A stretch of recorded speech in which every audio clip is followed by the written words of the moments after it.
Hello everyone, সকলে কেমন আছো? আর আজ কিন্তু আমি বেশ ভালোই আছি।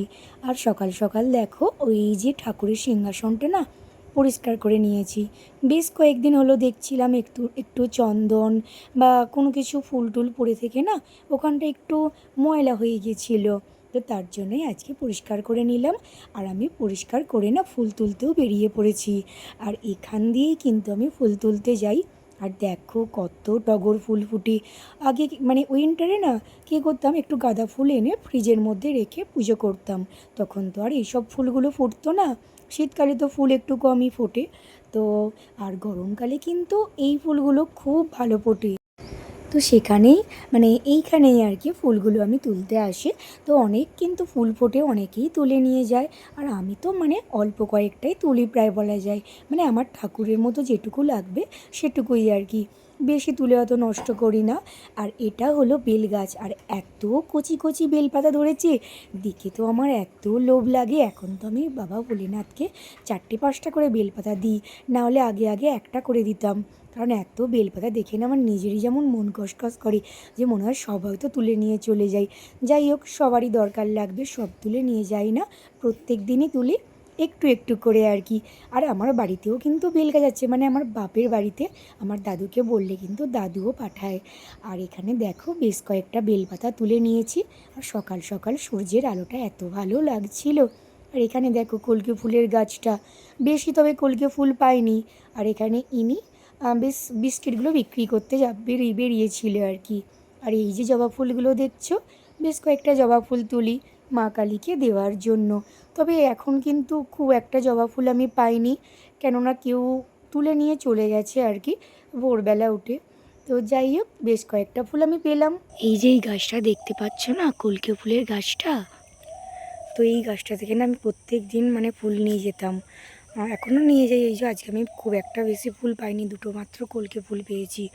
আর এখানে যে মানে ঠাম্মা বা ওই দিদিভাইগুলো যেগুলো আছে, ওরা খুব একটা কলকে ফুল তোলে না, তো আমাকেও বারণ করে না। কিন্তু আমি না মানে এই গত 2-1 দিন দেখছি খুব একটা বেশি কলকে ফুল পাচ্ছি না। তো আমাদেরই পাড়ার মানে ওই পাড়ার আর কি একজন তুলে নিয়ে যাচ্ছে।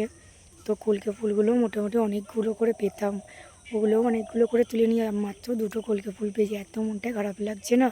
ও হয়তো আরও একটু আমার থেকে ভোরবেলায় এসে ফুলগুলো তুলে নিয়ে যায়। যাই হোক, গাছটা তো আমার না, তো একটু মনটা খারাপ লাগছে। শিব ঠাকুরকে সাজাতাম তো অনেক কলকে ফুল দিয়ে। আমার তো এখনই কান্না পাচ্ছে যে ও প্রতিদিন ভোরবেলা এসে নিয়ে চলে যাচ্ছে, আর আমি দুটো কি একটা করে পাচ্ছি। আর মেন কথা কি, এখানে মানে যাদের কলকে ফুলের গাছ তারা না কলকে ফুল তোলে না, আদার্স ফুলগুলো তোলে কিন্তু কলকে ফুলটা তোলে না। কলকে ফুলটা আমিই প্রতিদিন নিয়ে যেতাম। গত মানে প্রত্যেক বছর যখন এই সময় কলকে ফুল ফোটে না, আমি ভীষণ ভীষণ কলকে ফুল নিয়ে যেতাম, ঠাকুরকে সাজাতাম। কিন্তু মানে আজকে জানলাম যে 2-1 দিন পাচ্ছি না, এই কারণেই মানে একজন আর কি বউ বা আমারই বয়স্ক একজন, আমারই বয়সে, সেই তুলে নিয়ে যাচ্ছে, আমার থেকে একটু ছোটো, তো বৈষ্ণবদের। কী আর করা যাবে, মনটা ভীষণ খারাপ লাগছে। আর হয়তো ঠাকুরকে খুব একটা বেশি কলকে ফুল দিতে পারবো না। যাই হোক, যাওয়া যাক। আর কলকে ফুল বেশি পাচ্ছি না বলে না আমি এই কাকিমাদের এখানে এসেছিলাম কয়েকটা আকন্দ ফুল তুলতে। আর আকন্দ ফুল এইদিকে আসি না, কলকে ফুল পাই বলে। তো কলকে ফুলটা বেশি পাচ্ছি না বলে আকন্দ ফুল কয়েকটা তুলে নিয়ে গেলাম, আর এখানে রাখলাম শাশুড়িমার ঘরে। আর এই মুদিখানাগুলো দেখো, এবারে কিন্তু এই মাসের আমাদের নতুন এসেছিল। তো এখান থেকে দুটো বিস্কিট ভেঙে নিয়ে আর কি আমি গেলাম এই লালুয়াকে দিলাম আর কি। তোমরা তো দেখেইছো, লালুয়া প্রত্যেক দিন আমাদের বাড়ি আসে, তো ওকে যেটুকু পারি দেওয়ার চেষ্টা করি। তারপর কিন্তু আমি পুজো করব বলে ওপরে গেছিলাম। যেয়ে দেখো একদম রেডি, মানে পুজো করার জন্য। আর পুজো করাটা তো আমি দেখাতে পারি না, বা কেউ ভিডিও করে দেয় না, যার জন্য আমি নিজে নিজেই যেটুকু পারি করার চেষ্টা করি। দেখো আমার ভগবানকে একটু সাজিয়েছি, বাবা ভোলেনাথকে আর কি। তো ভোলেনাথকে তো এখন আর বেশি কলকে ফুল দিতে পারছি না, দু একদিন। তো এগুলো দিয়েই সাজাচ্ছি। আর আমার মেয়ে তো ওখানে ব্রাশ করে মানে চা খাবে বলছিল, তো দেখলাম আমার শাশুড়ি মা চা করে রেখেছে। তো ভাবলাম নিচই যখন এসেছি, তো একটু ভাতটা বসিয়ে দিয়ে যাই। আর আমাদের তো একটু সকাল করেই ভাত বসে, তোমরা দেখেছো। তো ভাতটা বসিয়ে না আমি ওপরে এসেছিলাম চা মুড়ি একটু বিস্কিট নিয়ে। আর আর একটু তো মেডিটেশন করি, তোমরা দেখেছো। তো মেডিটেশনটাই একটু করছিলাম। বেশ কয়েকদিন হলো মেডিটেশনটা করতে ভালো লাগছিল না, গা লাগছিল না আর কি। তবু ভাবলাম না, এটা চেষ্টা করতেই হবে। তো তাই করছিলাম। আবারও মেয়েকে পড়াতে পড়াতে নিচে এলাম। এসে ভাবলাম একটু এবার ডালটাও বসিয়ে দিয়ে যাই, কড়াটা যখন ফাঁকা যাচ্ছে। তো এটা ছিল মুসুরির ডাল। তো আজ কিন্তু মুসুরির ডালই করব একটু। আর প্রেশারটা না বেশ কয়েকদিন হলো সারাতে দেওয়া হয়েছে, কিন্তু দোকানদারের আর কোনো হুঁশ নেই, বাগানোই নেই। তো আর রান্না করতে ভীষণ অসুবিধা হচ্ছে। আর আমি যেহেতু একটু প্রেশার কুকারে সিটি মেরে রান্না করি, তার জন্য কিন্তু খুবই অসুবিধা হচ্ছে। যাই হোক, কিছু করার নেই। এগুলো একটু ডালটা একটু এই ডেচকিটাতেই বসালাম। আর কড়াই একটু আলু ভাজা করব বলে বসাচ্ছিলাম। আর আজ কিন্তু আমি পান্তা ভাত খাবো। কালকে সন্ধেবেলা না একটু ভাত করে রেখে দিয়েছিলাম। খুব পান্তা ভাত খেতে ইচ্ছা করছিল আর কি। গত 2-1 দিন আগে না একটু পান্তা ভাত খেয়েছিলাম, খুব ভালো খেতে লেগেছিল। তো তার জন্যই আজকেও ভাবলাম খাবো একটু। আর এখানে মাছগুলো মৌরলা মাছ ছিল, আরও বেশ কয়েকটা মাছ ছিল। মা আর আমি দুজন মিলেই বাছছিলাম। যদিও এটা মাই বেছে দেয়, আমাকে বলছিল উঠতে। তো আমি একটু ভিডিও করার জন্যই তোমাদেরকে দেখালাম যে এগুলো ছিল মৌরলা মাছ। আর যাই হোক, ওগুলো কিন্তু মাই বেছে দিয়েছিল।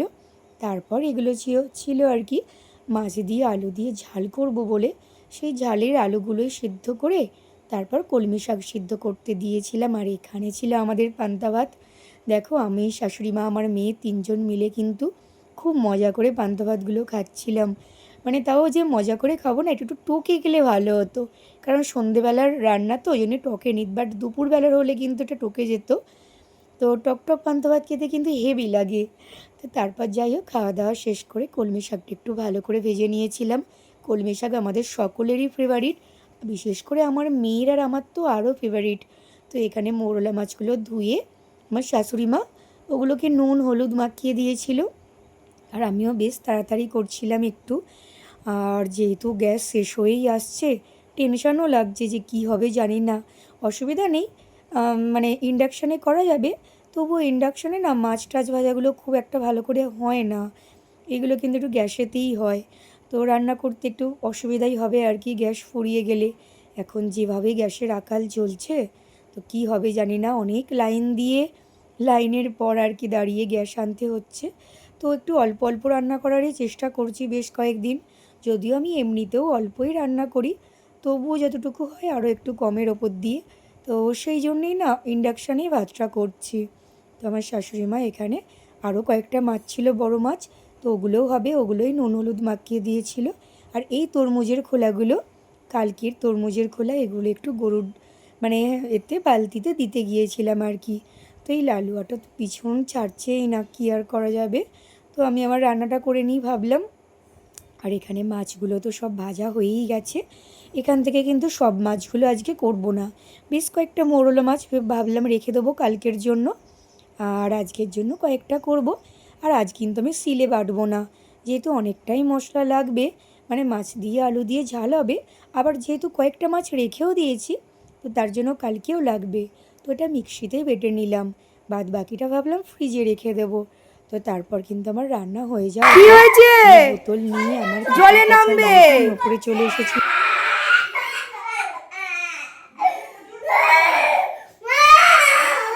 আর আমাদের পুচকু কিন্তু কাঁদছিল ছাদে সুইমিং পুলে ও স্নান করবে বলে। যাই হোক, তারপর কিন্তু আমি এই বেলটা নিয়ে আমি ওপরে চলে এসেছিলাম। বেশ কয়েকটা বেল কিন্তু আমি এবারে কিনে এনেছি শরবত খাওয়ার জন্য। আর এই চৈত্র মাসে বেল খাওয়া তো খুব উপকার, ভীষণই ভালো। তো বেলগুলো কিন্তু 30 টাকা করে দাম নিয়েছিল, আর হাটে গেলে হয়তো আরও কম দাম নিত। আর বলি, এই বেলের শরবতটা না আমি শিখেছি কিন্তু আমার ঠাম্মার কাছে।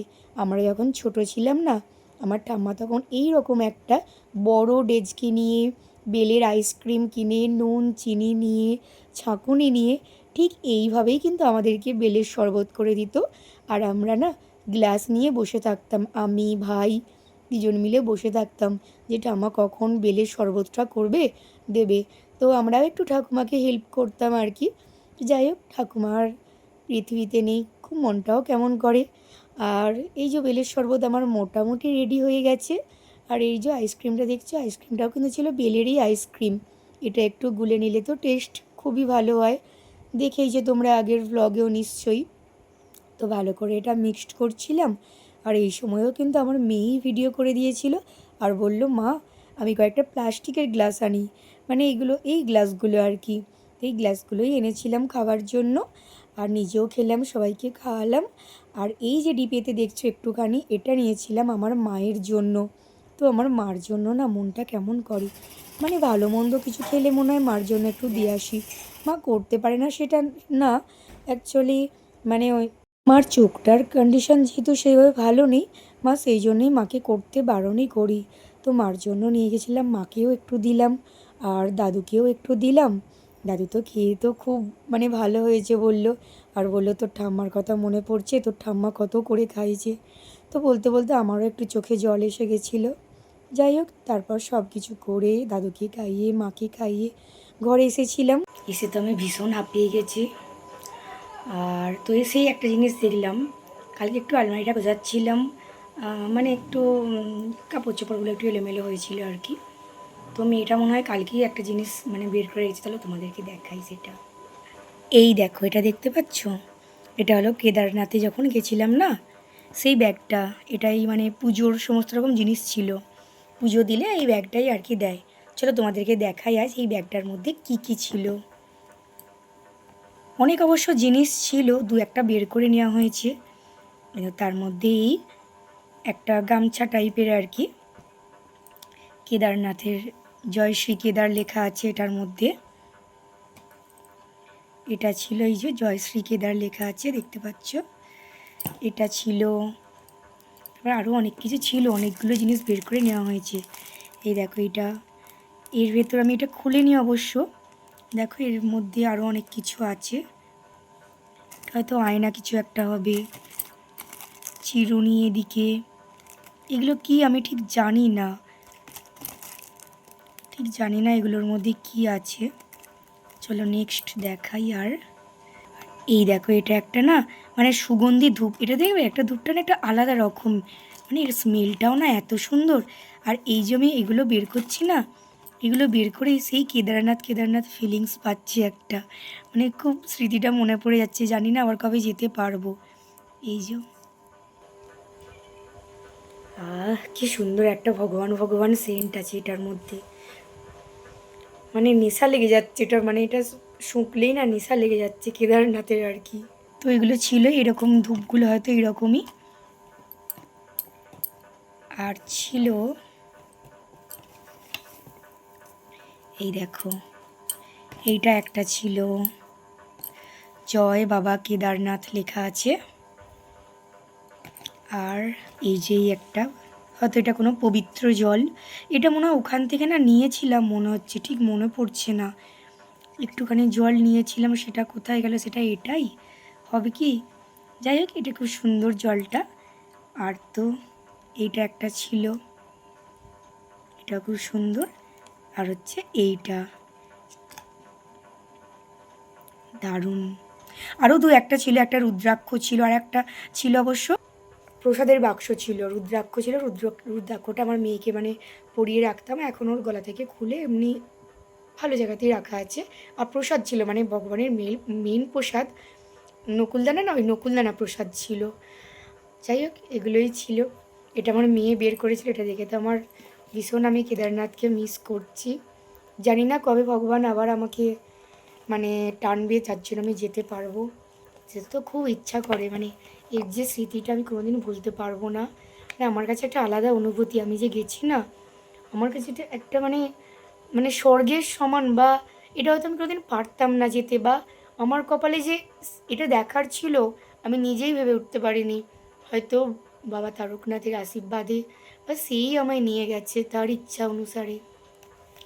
জানি না আবার কবে যেতে পারবো, খুব মন খারাপ লাগে, ভীষণ মন খারাপ লাগে যে ভগবান আমি তোমার কাছে কবে যেতে পারবো, আমি সেটাই ভগবানকে বলি।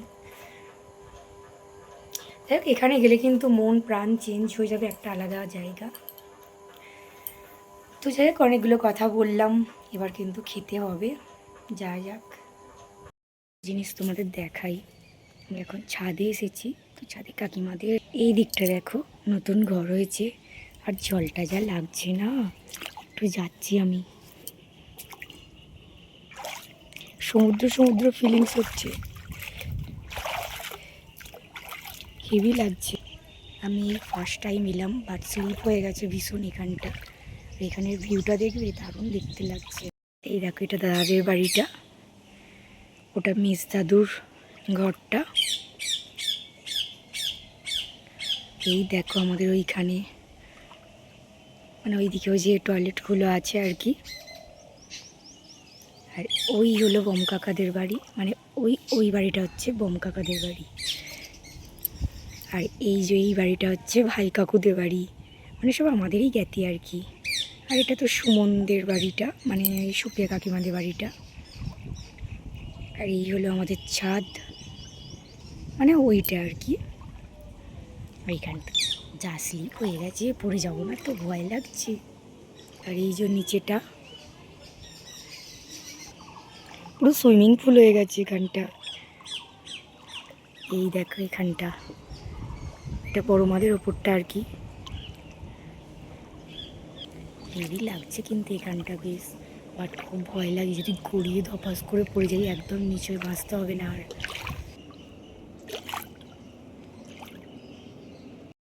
আর আমার মেয়ে তো এবার স্নান করে একদম রেডি হয়ে গেছে। আর পান্তা ভাত খাওয়ার পর কিন্তু হজম হয়ে গেছে, আর এবার খিদেও পেয়ে গেছে। দুপুর প্রায় 2:30 বাজতে যাচ্ছে। তো ভাত বেড়ে নিয়েছিলাম মায়ের, আমার আর মেয়ের, তো 3জন মিলেই ভাত খেলাম। খাবার পর এবার ওপরে চলে যাব। আর বলি, আমার মেয়ে কিন্তু আজকে সারাদিন পড়তে বসেনি, মানে পরীক্ষা দিয়ে 20 নম্বরের পরীক্ষা দিয়ে সে একদম টায়ার্ড হয়ে গেছে। তো এবার বসে বসে আঁকছে। আর আমি একটু ফল নিয়ে চলে এসেছি। তো আজকের ব্লগটা এতখানি। তোমাদের কেমন লাগলো অবশ্যই জানিও। সবাই ভালো থেকো, সুস্থ থেকো। Tata, bye bye.